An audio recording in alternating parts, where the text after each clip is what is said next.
नमस्कार दोस्तों, network to news YouTube channel में आपका स्वागत है। चलिए जानते हैं पश्चिम बंगाल की तमाम बड़ी खबरों को फटाफट 5 मिनट में।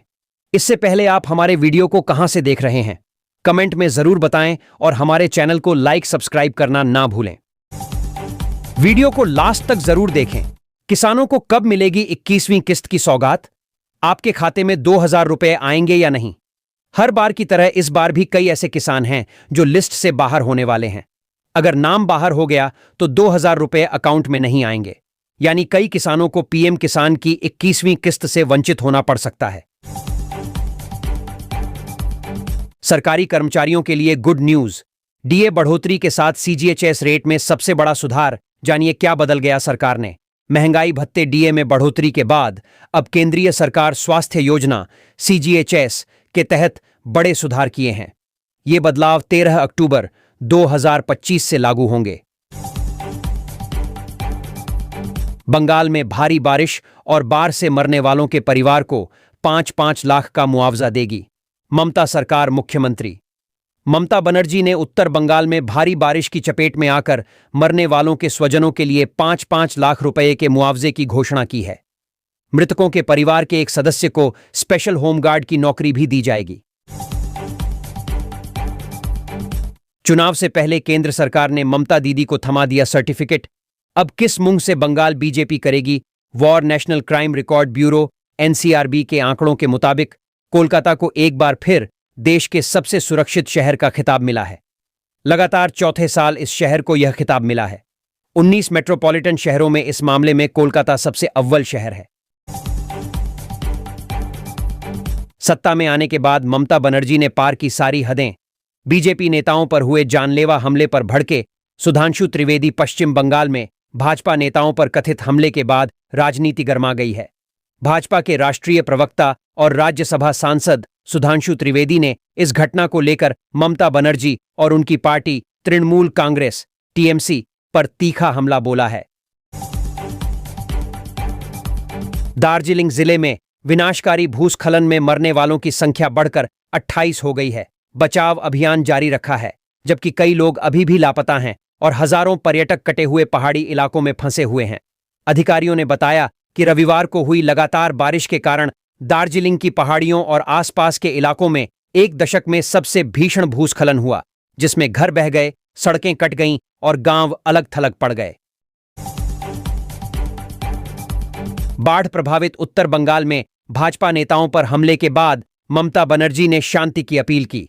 मुख्यमंत्री ममता बनर्जी ने सोमवार को एकता और संयम का आह्वान करते हुए लोगों से मौजूदा संकट के बीच किसी भी अप्रिय घटना में शामिल नहीं होने को कहा। यह बयान सिलीगुड़ी के विधायक शंकर घोष और मालदा उत्तर के भाजपा सांसद खगेन मुर्मू के उत्तर बंगाल के बाढ़ प्रभावित क्षेत्रों का दौरा करने के दौरान कथित भीड़ के हमले में घायल होने के कुछ ही घंटों बाद आया। प्रधानमंत्री मोदी ने शरद पूर्णिमा के अवसर पर नागरिकों को शुभकामनाएं दी। एक्स इन हिंदी पर एक पोस्ट में प्रधानमंत्री मोदी ने कहा, देश भर में मेरे सभी परिवारजनों को शरद पूर्णिमा की हार्दिक शुभकामनाएं। यह पावन अवसर सभी के लिए समृद्धि, खुशहाली और उत्तम स्वास्थ्य लेकर आए। मैं प्रार्थना करता हूं कि देवी लक्ष्मी और भगवान चंद्रदेव का आशीर्वाद सभी के लिए कल्याणकारी और खुशहाली लेकर आए। 2026 के चुनावों से पहले पश्चिम बंगाल में एसआईआर की तैयारी शुरू। भारत निर्वाचन आयोग विशेष गहन पुनरीक्षण एसआईआर से पहले पश्चिम बंगाल में चुनावी तैयारियों की समीक्षा करेगा। उपचुनाव आयुक्त ज्ञानेश भारतीय और वरिष्ठ अधिकारी 8 अक्टूबर को वीडियो कॉन्फ्रेंसिंग के जरिए सभी जिलाधिकारियों से मिलेंगे और मतदाता सूची निर्माण कार्य, बीएलओ नियुक्तियों और शिकायतों के समाधान का आकलन करेंगे। डीवीसी द्वारा 73,000 क्यूसेक से अधिक पानी छोड़े जाने के कारण बंगाल के कुछ हिस्सों में बाढ़ की चेतावनी। बंगाल सरकार ने दामोदर घाटी निगम डीवीसी द्वारा मैथन और पंचेत जलाशयों से 73,556 क्यूसेक पानी छोड़े जाने के बाद शनिवार को हुगली, पूर्वी बर्धमान और पश्चिमी मिदनापुर के घाटल उपखंड जिलों को बाढ़ के लिए हाई अलर्ट पर रखा है। यह जानकारी राज्य के सिंचाई मंत्री मानस भुनिया ने दी। पश्चिम बंगाल के दार्जिलिंग में भारी बारिश के कारण हुए भूस्खलन और प्रमुख मार्गों पर सड़क संपर्क टूटने से 20 लोगों की मौत हो गई है। अधिकारियों ने बताया है कि इस आपदा के कारण हिमालयी राज्य सिक्किम से संपर्क टूट गया है। प्रधानमंत्री नरेंद्र मोदी ने कहा है कि दार्जिलिंग में हुई जान माल की हानि से उन्हें गहरा दुख हुआ है। उन्होंने एक्स पर कहा, हम प्रभावित लोगों को हर संभव सहायता प्रदान करने के लिए प्रतिबद्ध हैं। भारत के इस राज्य में बंद हैं सबसे ज्यादा विदेशी कैदी। एनसीआरबी ने जारी की चौंकाने वाली रिपोर्ट। राष्ट्रीय अपराध रिकॉर्ड ब्यूरो की रिपोर्ट के अनुसार पश्चिम बंगाल की जेलों में सबसे अधिक विदेशी कैदी बंद हैं, जिनकी संख्या 2508 है, जो कुल विदेशी कैदियों का 36% है। इनमें ज्यादातर बांग्लादेशी नागरिक शामिल हैं, जो अवैध रूप से सीमा पार कर भारत में प्रवेश कर गए थे। पश्चिम बंगाल की जेलों में कैदियों की संख्या क्षमता से अधिक है, जिससे जेलों पर दबाव बढ़ रहा है। बाढ़ प्रभावित दार्जिलिंग में फंसे पर्यटकों के लिए ममता बनर्जी की सलाह। बनर्जी ने पीड़ित परिवारों के प्रति अपनी संवेदना भी व्यक्त की। बनर्जी ने कहा, हमें यह जानकर गहरा सदमा और दुख हुआ है कि भारी बारिश और नदियों में आई बाढ़ से उत्पन्न स्थिति में हमने अपने कुछ भाई बहनों को खो दिया है। मैं मृतकों के परिवारों के प्रति अपनी हार्दिक संवेदना व्यक्त करती हूं और परिवारों को तत्काल सभी सहायता पहुंचाऊंगी। उत्तर बंगाल बाढ़ त्रासदी के बीच कार्निवल में उपस्थिति के लिए ममता की आलोचना। मुख्यमंत्री ममता बनर्जी ने रविवार को कोलकाता में दुर्गा पूजा उत्सव में भाग लिया, जिससे विपक्षी नेताओं ने उनकी आलोचना की, क्योंकि उत्तर बंगाल लगातार बारिश के कारण भूस्खलन और बाढ़ से जूझ रहा है। बंगाल विधानसभा में विपक्ष के नेता और भाजपा नेता शुभेंदु अधिकारी ने कहा, कल उत्तर बंगाल जा रहा हूं, लेकिन आज कार्निवल है। कार्निवल अब बंगाल की परंपरा बन गया है ना? बंगाल में लघु एवं मध्यम उद्योगों में 4 साल में 1,25,000 करोड़ रुपए का निवेश, रोजगार की अपार संभावनाएं। बंगाल ने पिछले 4 वर्षों में लघु एवं मध्यम उद्यमों में 1.25 लाख करोड़ रुपए का निवेश आकर्षित किया है। इनमें आईटी और विनिर्माण उद्योग उल्लेखनीय हैं।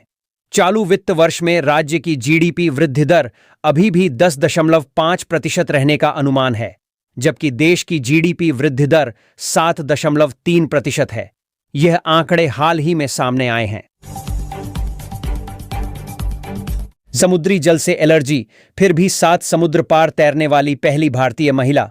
कैसे पश्चिम बंगाल की एक महिला पद्मश्री पुरस्कार विजेता बनी? क्या आपने कभी सोचा है कि पश्चिम बंगाल के एक छोटे से गांव की एक छोटी सी लड़की कैसे बड़ी होकर भारत की तैराकी की दिग्गज बन गई, जिसने महासागरों को पार किया और इस दौरान पद्मश्री भी जीता?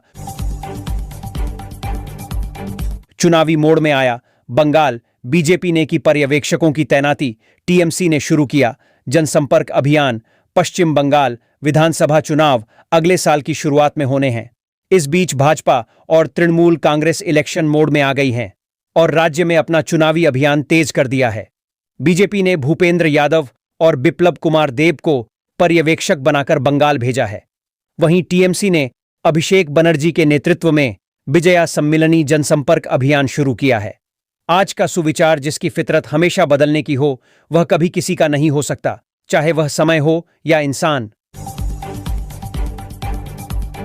दुर्गा पूजा उत्सव संपन्न। भाजपा और टीएमसी की नजर अब बंगाल में चुनावी आतिशबाजी पर।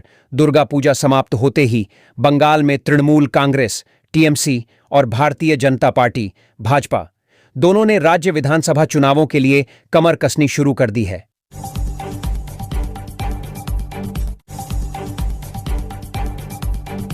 आज का सुविचार। दुश्मन बनाने के लिए किसी से लड़ने की जरूरत नहीं। आप मेहनत करके कामयाब हो गए तो दुश्मनों की लाइन स्वयं लग जाएगी। पूरा वीडियो देखने के लिए आप सभी को दिल से धन्यवाद। ऐसे ही वीडियो देखने के लिए चैनल को सब्सक्राइब करें।